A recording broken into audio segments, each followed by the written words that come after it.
So hello everyone and welcome to my channel. And in this video we are particularly talking about the database queries.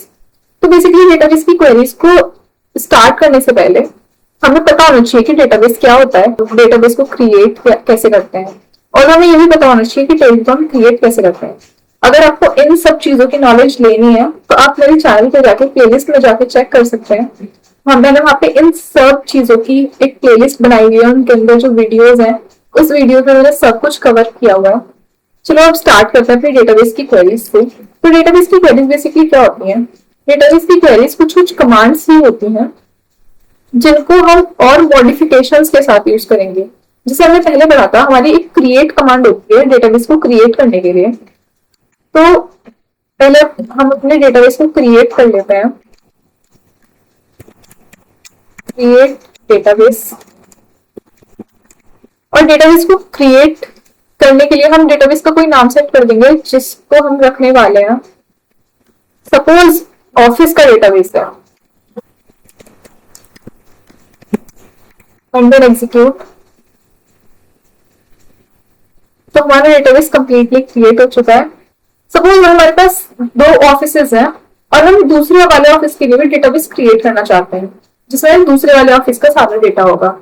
तो हम दूसरे office के लिए अपने एक और डेटाबेस को क्रिएट कर लेते हैं। Database office. और इस दोनों कमांड सेम ही है और सेम ही काम करेंगी, बट हम इसको एग्जीक्यूट करवाने वाले हैं। यहाँ पे एरर आ जाएगा और ये एरर आ चुका है कि डेटाबेस क्रिएट नहीं हो सकता ऑफिस वाला, कि डेटाबेस पहले से एग्जिस्ट कर रहा होगा। तो इस चीज को रिजॉल्व करने के लिए हम अपनी डेटाबेस की क्वेरीज का यूज करते हैं। बेसिकली डेटाबेस की क्वेरीज क्या काम करती हैं? इस कमांड में कुछ मॉडिफिकेशंस हो जाएंगे। मॉडिफिकेशंस किस तरीके से? मॉडिफिकेशंस कुछ इस तरीके से हो रही होंगी कि हम अपनी डेटाबेस की जब डेटाबेस को क्रिएट कर रहे होंगे तो हम वहां पे लिख सकते हैं इफ नॉट एग्जिस्ट। ये क्या करेगा? इफ नॉट एग्जिस्ट चेक करेगा कि हमारे डेटाबेस में जो कंप्लीट डेटाबेस है उसमें हमारा पहले से कोई पर्टिकुलर नाम का डेटाबेस एग्जिस्ट करता है या नहीं।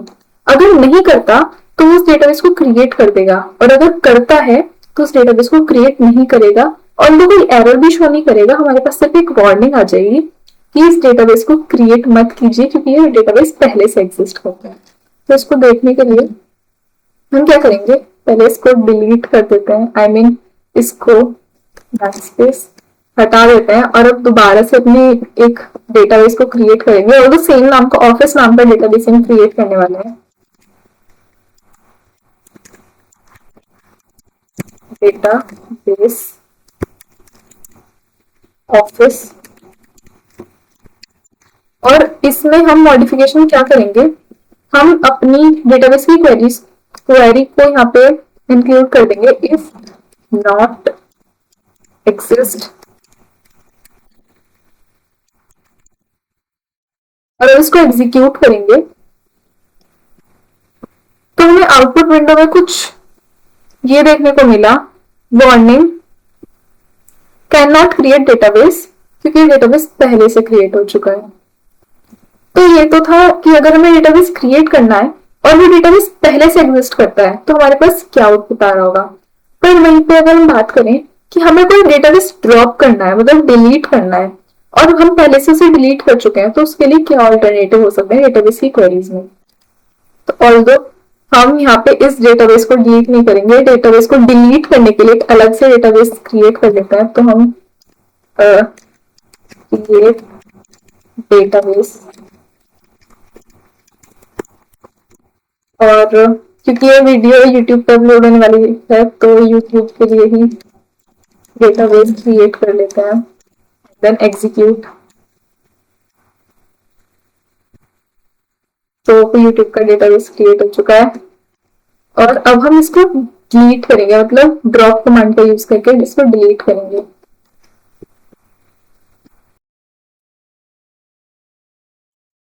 तो डिलीट करने के लिए अपनी ड्रॉप कमांड को लिख लेते हैं और हम YouTube वाले डेटाबेस को ही डिलीट करेंगे। तो ड्रॉप डेटाबेस और यूट्यूब। और यहाँ पे अपनी डेटाबेस की क्वेरी को इंसर्ट कर लेंगे जो कि होने वाली है इफ एग्जिस्ट। मतलब अगर यूट्यूब नाम का डेटाबेस एग्जिस्ट करता है, अगर डिलीट हो गया होता तो वो चेक थोड़ी करता, अगर एग्जिस्ट करता है तो वो डिलीट कर दो, अदरवाइज डिलीट मत करना। तो हम इसको एग्जीक्यूट करेंगे जब जाके तो एक कंप्लीटली सक्सेसफुली एग्जीक्यूट हो जाएगा क्योंकि यूट्यूब नाम का डेटाबेस एग्जिस्ट करता है। तो डेटाबेस हमारा ड्रॉप हो चुका है। बट वहीं पे अगर हम जाके इसको दोबारा एग्जीक्यूट करें तो हमें एक वार्निंग देखने को मिली। बेसिकली क्या कर रहा है, ये ड्रॉप कमांड इफ एग्जिस्ट के साथ हमने लिखी है तो ये पहले जाके चेक कर रहा है क्या यूट्यूब नाम का डेटाबेस एक्चुअली में एग्जिस्ट करता भी है या नहीं। अगर करता है तो डिलीट करो, अदरवाइज डिलीट मत करो। तो ये हमारी कुछ दो कमांड्स हमने देखी डेटाबेस की क्वेरीज के साथ। तो अभी हम स्कीमा में जाकर देख सकते हैं हमारे पास सिर्फ ऑफिस नाम का डेटाबेस है। अब हम देखेंगे अपनी शो कमांड को, ये शो कमांड किस तरीके से काम करती है। और हमने बताया था पहली वाली वीडियो में जब हमने टेबल्स वाले लेक्चर पढ़ा था, तो उस लेक्चर में हमने देखा था कि हम अपने टेबल को, जो हमने टेबल क्रिएट करा है, उसका डेटा कैसे देख सकते हैं। तो उसके लिए हमने सेलेक्ट ऑल के लिए स्टार यूज किया था, सेलेक्ट ऑल फ्रॉम अपने टेबल का नाम। तो हमने पिछली वीडियो में तो एक स्कूल नाम का टेबल क्रिएट किया था, तो select all from school, actually student नाम का टेबल क्रिएट किया था, तो सेलेक्ट ऑल फ्रॉम स्टूडेंट्स हमने जब यहाँ पे लिखा था उसको एग्जीक्यूट किया था तो हमें एक टेबल शो हो रही थी। लेकिन यहाँ पर्टिकुलरली जो शो कमांड होती है वो कुछ चीज, मतलब अगर किसी डेटाबेस में हमने टेबल्स क्रिएट किए हैं तो वो सारे के सारे टेबल्स को लाके हमें दिखा देगा, मतलब हमें शो कर देगा। बट वहीं पे हम select all from users command का अगर बात करें तो वो कमांड क्या करती है, टेबल के जो डेटा है, मतलब जिस पर्टिकुलर टेबल को हम देखना चाहते हैं उस पर्टिकुलर टेबल का सारा डेटा हमें शो कर रही होती है। और वहीं पर शो कमांड की बात करें तो शो कमांड डेटाबेस के अंदर जितने भी टेबल है उसको शो करती है।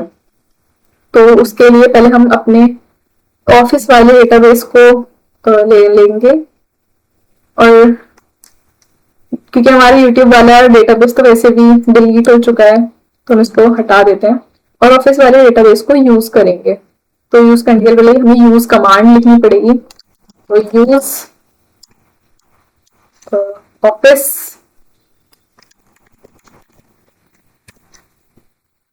Then execute. तो अब हम ऑफिस को यूज कर सकते हैं। और अब हम क्या करेंगे, अपनी शो कमांड को लिखेंगे और शो कमांड को लिखने के बाद हम देखेंगे कि क्या हमारे डेटाबेस, ऑफिस नाम के डेटाबेस के अंदर कोई टेबल एग्जिस्ट करते हैं या नहीं। अगर करते हैं तो हमें प्लीज वो टेबल्स दिखा दो, अदरवाइज कोई जरूरत ही नहीं है। तो अब हम जाके शो टेबल्स और इसको करेंगे एग्जीक्यूट। तो इसने क्या करा, ये भी रनिंग प्रोसेस में है।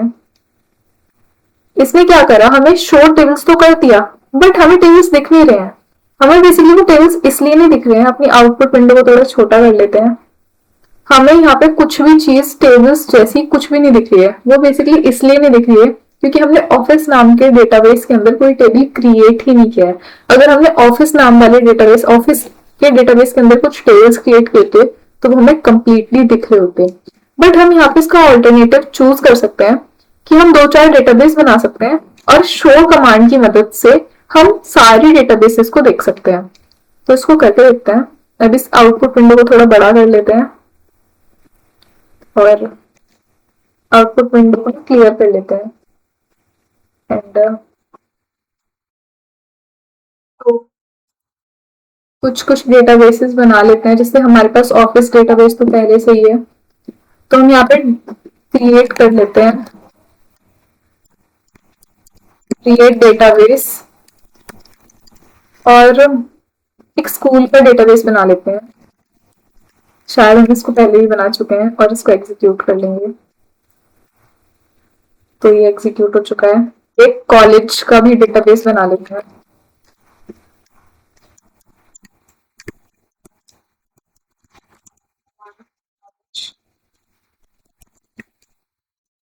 इसको भी एग्जीक्यूट कर लेंगे, एग्जीक्यूट। फिर हम जाके एक दो और डेटाबेस बना लेते हैं। सपोज किसी ट्यूशन का भी डेटाबेस क्रिएट कर लेते हैं। Database tuition, may be tuition की स्पेलिंग यही होती है। और हम क्या करना चाहते हैं, हम सारे के सारे जितने भी हमने डेटाबेसेस क्रिएट किए हैं, हम सारे डेटाबेसेस को देखने वाले हैं। तो उसको देखने के लिए हम क्या करेंगे, शो डेटाबेसेस को लिखेंगे, शो डेटा बेसिस,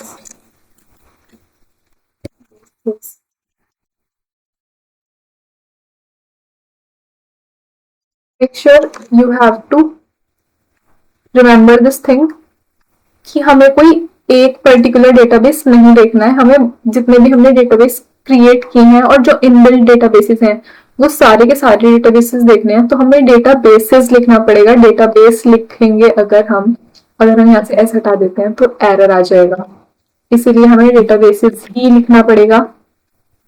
और हम यहाँ जाकर देख सकते हैं, इस आउटपुट विंडो को थोड़ा छोटा कर लेते हैं और यहाँ जाके हम देख सकते हैं कि हमारे जितने भी डेटाबेसेस हैं जो हमने क्रिएट किए हैं और जो इनबिल्ट डेटाबेसेस हैं वो भी हमें यहाँ पे दिखाई दे रहे हैं। इसको और छोटा कर लेते हैं, चाहे तो हम आउटपुट विंडो को हाइड कर सकते हैं फिलहाल के लिए और यहाँ पे जाके सारे के सारे डेटाबेसेस देख सकते हैं। तो अभी हम बात कर रहे थे कि हमने सारे डेटाबेसेस को देखना है। तो डेटाबेसेस को देखने के लिए हमें यहाँ पे टेबल क्रिएट हुई दिख गई जिसमें सारे के सारे डेटाबेस हैं। डेटाबेस, फिर हमारे पास कॉलेज नाम का डेटाबेस है, इंफॉर्मेशन स्कीमा नाम का डेटाबेस है, ये एक इनबिल्ट डेटाबेस इसमें ही बना हुआ है।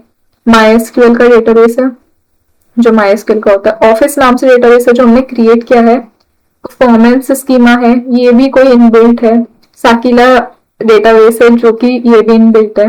स्कूल नाम का डेटाबेस है, ये हमने क्रिएट किया है। सिस नाम का डेटाबेस भी इनबिल्ट है। ट्यूशन नाम का जो डेटाबेस है हमने क्रिएट किया है और वर्ल्ड नाम का डेटाबेस भी इसमें इनबिल्ट है। तो बेसिकली ऐसे हम शो डेटाबेसेस करके, मतलब शो कमांड का यूज करके हम अपने सारे के सारे डेटाबेसेस को देख सकते हैं। ऑल द शो टेबल्स करके, अगर हमारे पास किसी डेटाबेस के अंदर टेबल ऑलरेडी अवेलेबल है तो हम उन टेबल्स को भी देख सकते हैं। तो वीडियो को खत्म करने से पहले इस पूरे लेक्चर का क्विक रिवीजन ले लेते हैं। तो बेसिकली हमने क्या देखा, हमने देखा डेटाबेस की क्वेरीज। इन क्वेरीज में क्या देखा, हमने दो नई चीजें देखी आज कि इफ नॉट एग्जिस्ट और if exist. If not exist basically क्या करती है, इफ नॉट एग्जिस्ट डेटाबेस को क्रिएट करती है अगर डेटाबेस एग्जिस्ट नहीं कर रहा होता है तो। और इफ एग्जिस्ट क्या करता है, बेसिकली इफ एग्जिस्ट ड्रॉप करने के काम आता है, ड्रॉप करने के काम आता है, ड्रॉप डेटाबेस if exist।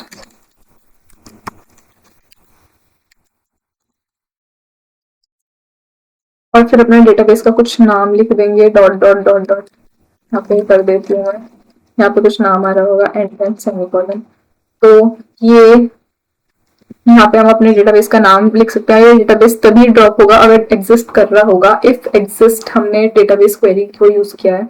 और वहीं पर हम देखें कि हम अपने पर्टिकुलर डेटाबेस के अंदर टेबल को देखना चाहते हैं तो शो टेबल कमांड का यूज करेंगे। और अपने जितने भी डेटाबेस हमने क्रिएट किए हैं और अगर इनबिल्ट डेटाबेस को भी हम देखना चाहते हैं तो शो डेटाबेसेस कमांड का यूज करेंगे।